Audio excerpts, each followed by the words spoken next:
Hello friends, मी विश्वदीप. आपण 11th फिजिक्सचा पहिला chapter सुरू केला होता, युनिट्स अँड मेजरमेंट्स.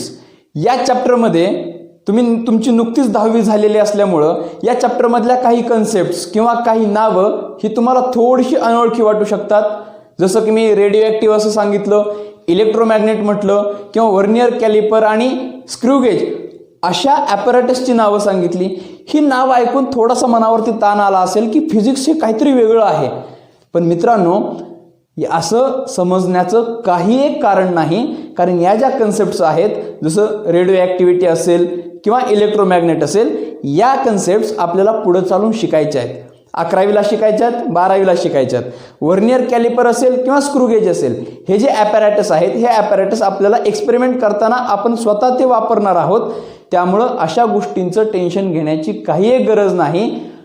तर या ज्या सगळ्या कन्सेप्ट आहेत, या कन्सेप्ट फार सोप्या आहेत, सहज आहेत आणि छानपैकी समजायला सुद्धा खूप सोप्या आहेत. त्यामुळं या गोष्टींचा ताण घेणं कमी करा. मी जे शिकवत आहे त्याचा अभ्यास करा. काही PDF नोट्स तुम्हाला PDF स्वरूपातील नोट्स तुम्हाला पाठवलेले आहेत, त्याचा अभ्यास करा. काही अडचण असेल, शंका असेल तर मला विचारा. तुमची अडचण दूर करण्यात येईल, तुमच्या शंकेचं निरसन करण्यात येईल. तर या चॅप्टरमधला पुढचा पार्ट आपण पाहत आहोत, तो म्हणजे डायमेन्शन्स. डायमेन्शन्स म्हणजेच याला मराठीमध्ये आपण परिमाण असं म्हणतो. तुम्ही 10वीपर्यंत डायमेन्शन्स किंवा परिमाण वगैरे शब्द ऐकले असतील, किंवा हे शब्द जरी ऐकले नसतील तरी तुम्ही 2D आणि 3D हे शब्द मात्र नक्की ऐकले असतील. 2D 3D म्हणजे काय, तर 2 डायमेन्शनल 3 डायमेन्शनल. 2 डायमेन्शनल हे तुम्ही स्वतः पाहिलेले आहेत. म्हणजे तुम्ही कार्टून्स पाहता, मग त्याच्यामध्ये टॉम अँड जेरी असेल, जिथं जेरी पुढं पळतो आणि टॉम त्याचा पाठलाग करतो, अशा पद्धतीनं. किंवा मग छोटा भीम पाहिलं असेल, ज्याचं आत्ताच राजकुमार इंदुमती सोबत लग्न झालं. तर ह्या ज्या सर्व काही कार्टून सिरियल्स आहेत, या सर्व कार्टून सिरियल्स या 2D मध्ये असतात. म्हणजे त्याची चित्र काढलेली असतात, त्याच्या चित्रांची सिरीज लावलेली असते आणि ते एकामागे एक फास्ट पळवल्यामुळं आपल्याला असं वाटतं की ते जी चित्र आहेत ते बोलत आहेत किंवा पळत आहेत किंवा त्यांच्या काही ज्या ॲक्शन्स असतील ते ॲक्शन करत आहेत. मग 3D म्हणजे काय, तुम्ही थिएटरमध्ये चष्मा घालून चित्रपट पाहिला असेल, तुम्ही त्याला 3D चित्रपट म्हणता. त्या गॉगल्सला 3D गॉगल्स असं म्हटलं जातं. तुम्ही काय चित्रपट पाहिले असतील, जसं ॲव्हेंजर्सची जी काय सिरीज असेल, आयर्न मॅन असेल, ॲव्हेंजर्स एंड गेम असेल, किंवा हॉरर फिल्म्स काय पाहिल्या असतील, जसं द नन असेल किंवा द कॉन्ज्युरिंग असेल, असे चित्रपट तुम्ही 3D पाहिले असतील चष्मा घालून. तर त्या पद्धती म्हणजे 3D मध्ये ते चित्रपट शूट केलेले असतात. मग हे 2D असेल 3D असेल, हे कशा पद्धतीनं आपण पाहू शकतो किंवा हे नेमकं असतं काय, हे अगोदर आपण पाहूया. तुम्ही 10वीपर्यंत ग्राफ पाहिले असतील. त्या ग्राफमध्ये 2 ॲक्सिस होते. एक होता एक्स ॲक्सिस आणि दुसरा होता वाय ॲक्सिस. ॲक्सिसला मराठीमध्ये आपण अक्ष असं म्हणतो.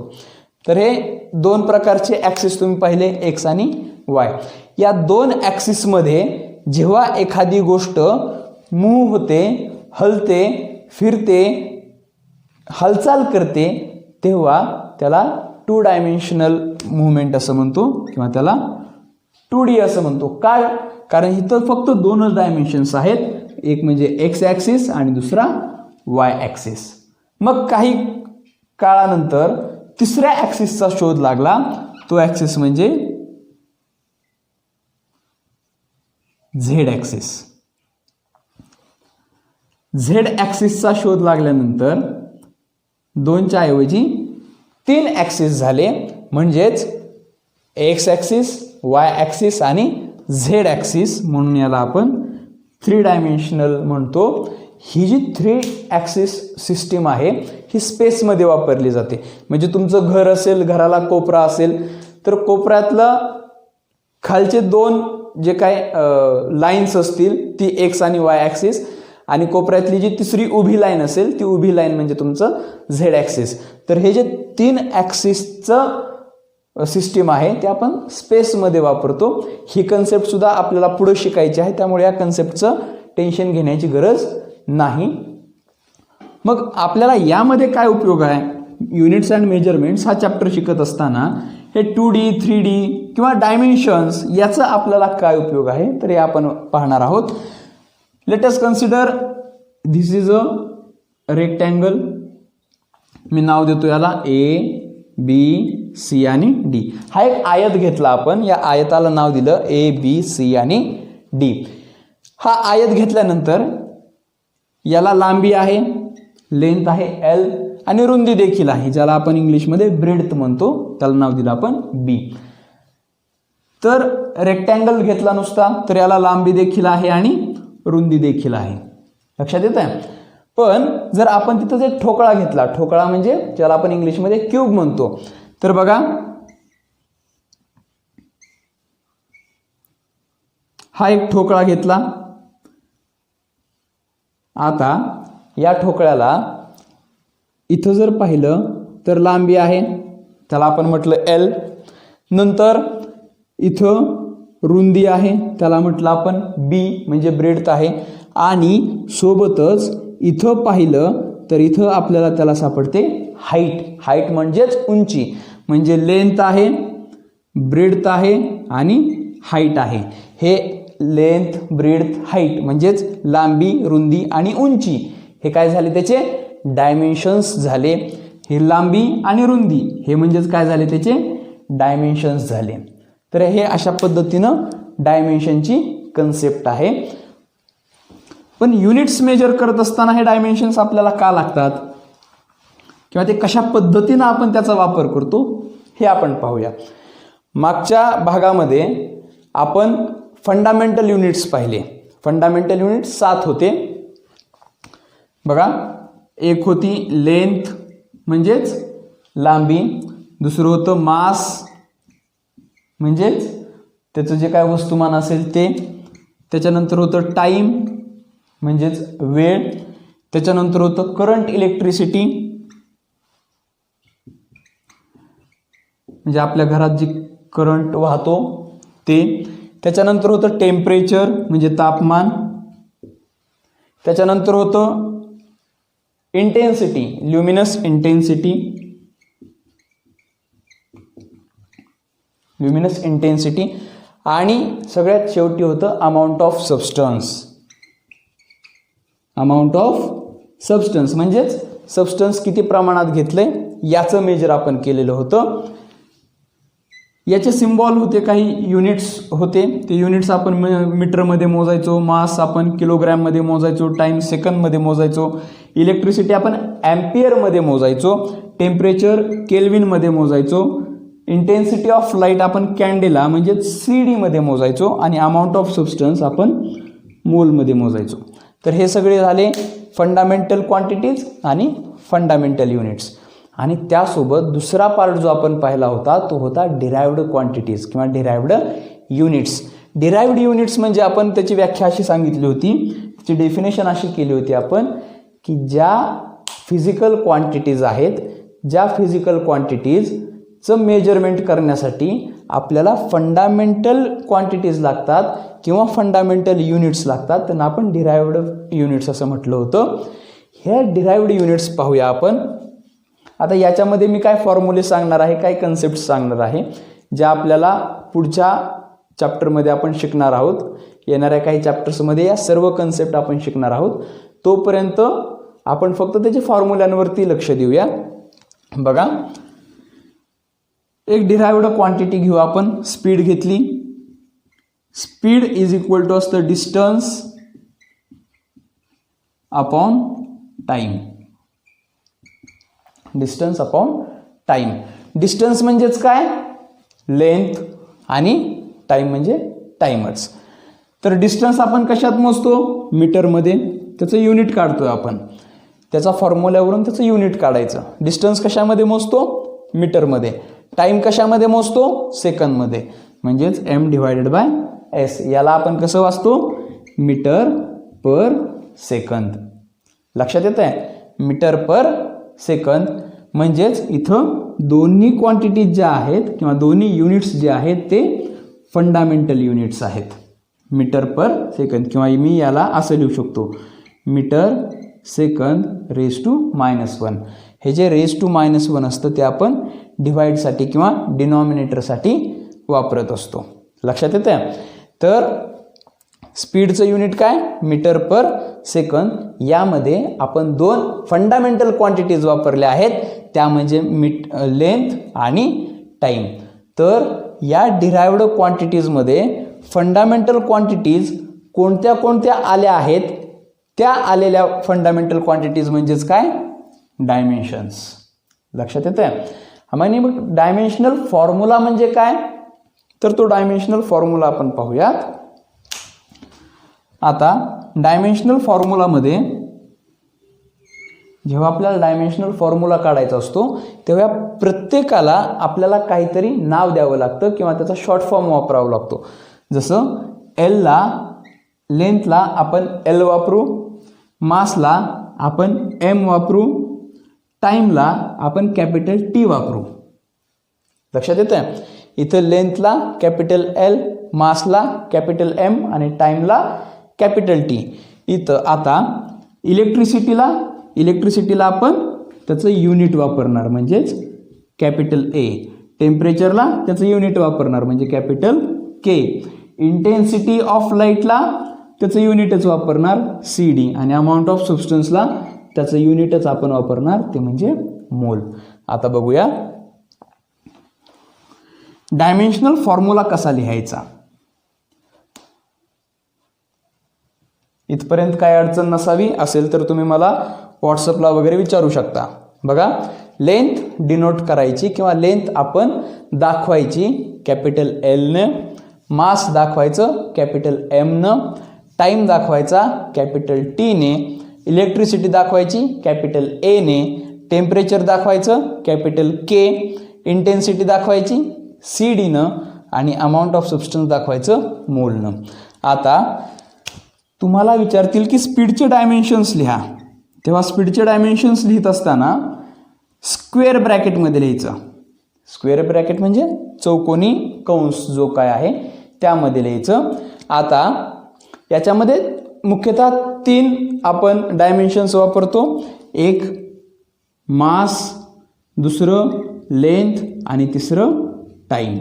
जर मास, लेंथ आणि टाईम याच्या व्यतिरिक्त दुसरा कुठला फंडामेंटल क्वांटिटी आलेली असेल तर ती आपण त्याच्यामध्ये वापरायची. आपण एक्झाम्पल्समध्ये पाहणार आहोत. आता मीटर पर सेकंद आलेलं आहे. मीटर हे कशाचं युनिट आहे, लेंथचं. आणि इथं लेंथ आलेली आहे. किती वेळा आलेला आहे मीटर, 1 वेळा. तर एलच्या खांद्यावरती 1 लिहायचं. काय अडचण याच्यामध्ये. आता इथं सेकंद आहे. सेकंद कशाचं युनिट आहे, टाईमचं. सेकंद हे कशाचं युनिट आहे, टाईमचं. टाईमसाठी काय वापरतो आपण, टी. मग इथं सुद्धा टी आहे. मग टाईम किती वेळा आलेला आहे, -1 टाइम्स. म्हणजेच एस हॅव पॉवर -1.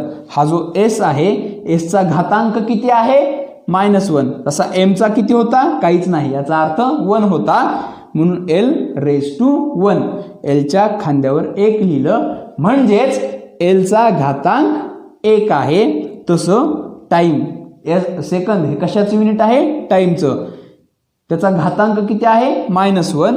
म्हणून आपण टीच्या खांद्यावरती -1 लिहायचं. आता स्पीडच्या फॉर्म्युल्यामध्ये किंवा स्पीडच्या जे काही युनिट आहे तिथं मास आहे का, मासची क्वांटिटी नाही. मासची क्वांटिटी नाही म्हणजेच ती 0 वेळा आलेली आहे. म्हणजेच m⁻�0. मग डायमेन्शनल फॉर्म्युला काय झाला, स्पीडचा डायमेन्शनल फॉर्म्युला. किंवा जर तुम्हाला प्रश्न विचारला what are the dimensions of speed, तेव्हा तुम्ही काय लिहिणार, m⁻�0, l⁻1, t⁻−1. These are the dimensions of speed. हे काय आहेत, डायमेन्शनचे स्पीड आहेत. आपण अशा पद्धतीनं सर्व ज्या काही डिराइव्ड क्वांटिटीज आहेत त्यांचे डायमेन्शन्स काढू शकतो. आता याच्यामध्ये आपण प्रॅक्टिससाठी काही एक्झाम्पल्स घेऊया. पण हे जे एक्झाम्पल्स असतील हे एक्झाम्पल्स तुम्हाला नवीन असतील त्यामुळे डोक्याला ताण येईल. पण आपण ताण घ्यायचा नाही, कारण पुढच्या काही चॅप्टर्समध्ये आपण या सर्व कन्सेप्ट हे सर्व फिजिकल क्वांटिटीज अभ्यास करणार आहोत. बघा, आपण दुसरं एक एक्झाम्पल घेऊया. हे आपण तसंच ठेवूया. दुसरं एक्झाम्पल घेऊया फोर्सचं. फोर्सचा फॉर्म्युला काय असतो? Mass into acceleration.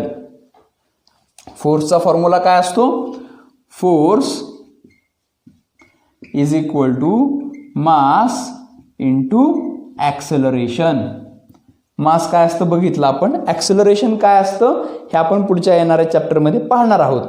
तर मास इंटू ॲक्सेलरेशन. मास कशामध्ये मोजतो आपण? किलोग्रॅममध्ये मोजतो. इंटू ॲक्सेलरेशनचं युनिट काय? मीटर पर सेकंड स्क्वेअर. ॲक्सेलरेशनचं युनिट काय? मीटर पर सेकंड स्क्वेअर. हे कसं आलं, कशा पद्धतीनं आलं हे आपण शिकणार आहोत. तर बघा, म्हणजेच फोर्स इज इक्वल टू काय झालं? किलोग्रॅम इंटू मीटर पर सेकंड स्क्वेअर. याला आपण असं लिहूया, किलोग्रॅम मीटर पर सेकंड स्क्वेअर. आता हे सेकंड स्क्वेअर जे आहे ते डिनॉमिनेटरला आहे. याला न्यूमरेटरला आणल्यानंतर काय होईल? Kilogram metre second raise to -2. आता बघा, सगळ्या फंडामेंटल क्वांटिटीज आल्या. किलोग्रॅम म्हणजेच किलोग्रॅम कशाचं युनिट आहे? मासचं. मास ही फंडामेंटल क्वांटिटी आहे. एम म्हणजे मीटर. मीटर हे कशाचं युनिट आहे? लेंथचं. म्हणजे ही सुद्धा फंडामेंटल युनिट आलं. आणि सेकंद हे कशाचं युनिट आहे? टाईमचं. म्हणजे टाईम हा सुद्धा काय आला? फंडामेंटल युनिट आलं. आता आपल्याला फोर्सचे डायमेन्शन्स काढायचे आहेत. फोर्सचे काय काढायचे आहेत? डायमेन्शन्स. आता याच्यामध्ये मास, लेंथ आणि टाईम, एम, एल आणि टी. आता बघा, किलोग्रॅम कशाचं युनिट आहे? मासचं. किलोग्रॅम रेज टू किती आहे? काहीच नाही, म्हणजेच 1 आहे. म्हणून एमच्या खांद्यावरती मी 1 लिहिलं. दुसरं मीटर. मीटर हे कशाचं युनिट आहे? लेंथचं. मीटर हे कशाचं युनिट आहे? लेंथचं. आणि किती वेळा आलंय? रेज टू 1 आहे. म्हणजेच लेंथच्या खांद्यावर मी काय लिहिणार? 1 लिहिणार. Second raise to -2. सेकंद कशाचं युनिट आहे? टाईमचं. म्हणून इथं काय आलं? Time. So time raise to -2. लक्षात येते? हे अशा पद्धतीनं आपण डायमेन्शन्स काढायला शिकलेलो आहोत. याच्यामध्ये या ज्या फंडामेंटल क्वांटिटीज आहेत, या फंडामेंटल क्वांटिटीज आपण डायमेन्शन्स काढत असताना काय म्हणून वापरायच्या हे सुद्धा खूप महत्त्वाचं आहे. तर हे झालं सगळं डायमेन्शन्स. आणि डायमेन्शनला धरून डायमेन्शन म्हणजे काय आणि डायमेन्शन कसे काढायचे हे आपण शिकलो. तर डायमेन्शन्स म्हणजे काय? हे जे काय फंडामेंटल क्वांटिटीज आहेत, ज्या डिराइव्ड क्वांटिटीजमध्ये येतात, त्यांना आपण म्हणतो डायमेन्शन्स. आणि डायमेन्शनल फॉर्म्युला म्हणजे काय? या ज्या क्वांटिटीज आलेल्या आहेत, या क्वांटिटीजला असलेली पॉवर म्हणजेच घातांक. आपण पॉवरला मराठीमध्ये घातांक असं म्हणतो गणिताच्या भाषेमध्ये. तर या ज्या फंडामेंटल क्वांटिटीज आहेत, याचा जो काय घातांक आलेला आहे तो लिहिणं म्हणजेच डायमेन्शनल फॉर्म्युला लिहिणं असतं. तर अशा पद्धतीनं हे सगळे झाले डायमेन्शन्स. आपण अजून एकदा पाहूया डायमेन्शन्स म्हणजे काय. फंडामेंटल क्वांटिटीज आपण पाहिल्या. लेंथ म्हणजेच लांबी, मास म्हणजे वस्तुमान, टाइम म्हणजे वेळ, इलेक्ट्रिसिटी, करंट इलेक्ट्रिसिटी हा जो विजेचा प्रवाह आहे तो, टेम्परेचर म्हणजे तापमान, इंटेन्सिटी ऑफ लाईट किंवा ल्युमिनस इंटेन्सिटी म्हणजे प्रकाशाची जी काही तीव्रता असेल ती, आणि अमाऊंट ऑफ सबस्टन्स म्हणजे एखाद्या मॅटरमध्ये किती अमाऊंट त्या सबस्टन्सचं आहे ते मोजणं. आता डायमेन्शनल ॲनालिसिस करत असताना किंवा डायमेन्शनल फॉर्म्युला लिहित असताना लेंथ कशानं डिनोट करायची किंवा लेंथ कशानं दाखवायची? तर कॅपिटल एलनं दाखवायची. मास कशानं दाखवायचं? तर कॅपिटल एमनं दाखवायचं. टाइम कशानं दाखवायचा? कॅपिटल टीनं दाखवायचा. इलेक्ट्रिसिटी म्हणजेच करंट इलेक्ट्रिसिटी कशानं दाखवायची? तर कॅपिटल एनं दाखवायची. टेम्परेचर म्हणजेच तापमान कशानं दाखवायचं? कॅपिटल केनं दाखवायचं. इंटेन्सिटी ऑफ लाईट किंवा ल्युमिनस इंटेन्सिटी सीडीनं दाखवायची. आणि अमाऊंट ऑफ सबस्टन्स मोलनं दाखवायचं. या गोष्टी आपल्याला लक्षात ठेवायच्या आहेत जेणेकरून आपल्याला डायमेन्शनल फॉर्म्युला लिहिता येईल. मग डायमेन्शन म्हणजे काय? तर हे असे जे डिराइव्ड क्वांटिटीज असतात, या डिराइव्ड क्वांटिटीज ज्या काय आहेत त्या फंडामेंटल क्वांटिटीजच्या स्वरूपात लिहिणं, हे अशा पद्धतीनं त्याला आपण डायमेन्शन्स असं म्हणतो. लक्षात येत आहे? हे ज्या काय डिराइव्ड क्वांटिटीज आहेत, फोर्स असेल, स्पीड असेल किंवा एटसेट्रा एटसेट्रा जे काय असतील ते, त्यांना आपण फंडामेंटल क्वांटिटीज ज्या काय आहेत, फंडामेंटल युनिट्स त्याच्या स्वरूपात लिहिलं. म्हणजे बघा, force is equal to mass into acceleration. मासचं जे काय युनिट आहे ते आहे किलोग्रॅम. ॲक्सेलरेशनचं युनिट काय आहे? मीटर पर सेकंड स्क्वेअर. ते कसं आलं ते आपण नंतर पाहणार आहोत. मग किलोग्रॅम मीटर पर सेकंड स्क्वेअर. मग हे जे सेकंड स्क्वेअर होतं ते डिनॉमिनेटरला होतं, त्याला उचलून न्यूमरेटरला टाकलं. न्यूमरेटरला टाकत असताना +2चं काय झालं? -2. आणि हे मिळाले आपल्याला डायमेन्शन्स. पण त्याचा डायमेन्शनल फॉर्म्युला म्हणजे काय? हे जे डायमेन्शन्स आपल्याला मिळाले त्याचा घातांक, त्याची पॉवर किंवा the fundamental units raised to the powers, त्याला आपण म्हणतो डायमेन्शनल फॉर्म्युला. तर हे अशा पद्धतीनं डायमेन्शन्स आहेत. याच्या ज्या काही नोट्स असतील त्या तुम्हाला PDF स्वरूपामध्ये मिळून जातील. याच्याबद्दल जर काही अडचण असेल तर नक्की मला व्हॉट्सअपवरती सांगा. घरी राहा, सुरक्षित राहा. धन्यवाद.